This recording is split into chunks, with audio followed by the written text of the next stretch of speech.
Jamie, cases don't usually start with hikers stumbling on a burning body in a ravine, even for us.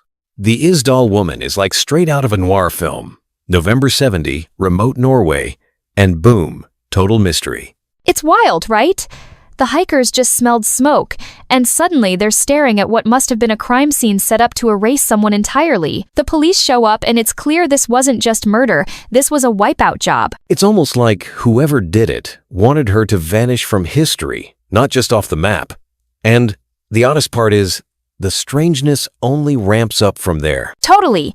Because the evidence list reads like a scriptwriter's fever dream, fingerprints wiped, clothes stripped of labels, even prescription bottles with the information soaked off. Someone put serious effort into making her untraceable. What blows my mind is the coded notepad and the 8 passports, each with a different fake name. It's almost comical, except it's real life. Who carries that many passports unless you're living out some James Bond plot? Honestly, the details just pile up. Hotel check-ins under 9 different names, always in cash, and she could switch from German to French to Dutch with barely a beat. Still, hotel staff said her English was awkward, heavy Eastern European accent. And she didn't just change names. She'd switch hotel rooms, too, like she was worried someone would catch up. That level of paranoia makes you wonder, was she actually being followed, or just incredibly careful? It's hard to tell, but then you get stuff like the monogrammed Belgian paratrooper spoon in her suitcase. That's a detail you just can't make up. Feels like a breadcrumb from another life entirely. My favorite part is how the theories just refuse to die.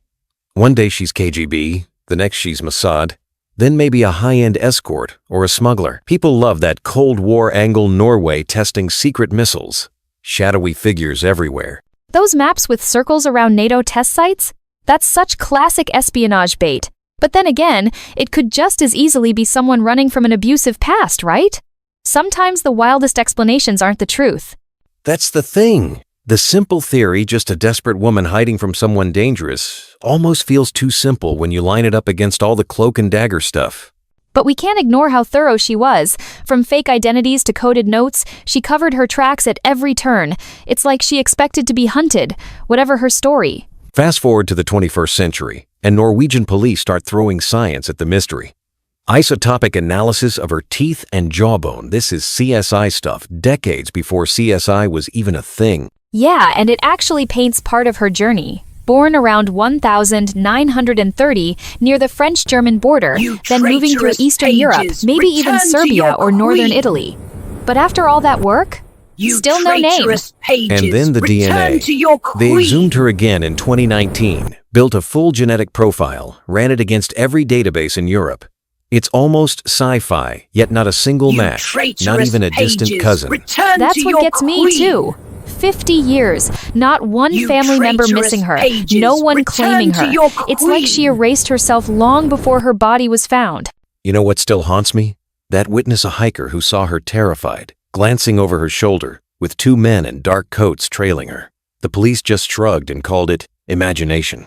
And decades later, the same witness now in his 80s still swears those men were real and definitely following her. Maybe if his story had been chased down, we'd have answers now. Every few years, the police say they're close, but then the trail goes cold again. It's like the Isdal Woman story is designed to stay just out of reach. It makes you wonder if someone out there still cares about keeping her secret, or if it really was just a tragic, complicated escape gone wrong. The grave marker just says unknown, and maybe that's how it'll stay. All right, Jamie, time for the lightning round. My gut says intelligence agent. The timing, the fake papers, the penguin missile coincidence, it all lines up for a spy testing how invisible she could be. I see it differently. I keep picturing someone on the run, maybe from organized crime, who erased herself so completely that even in death she couldn't be traced. The pills, the fire, like a final act of defiance to protect whoever she left behind. Either way, she left behind a story that refuses to be solved. And maybe that's why we keep coming back to it, even after 50 years. And if anyone listening knows even a rumor seriously, we want to hear it. Sometimes the tiniest whisper breaks the case wide open. Until then, Alex, maybe we just need to accept that some mysteries stay cold.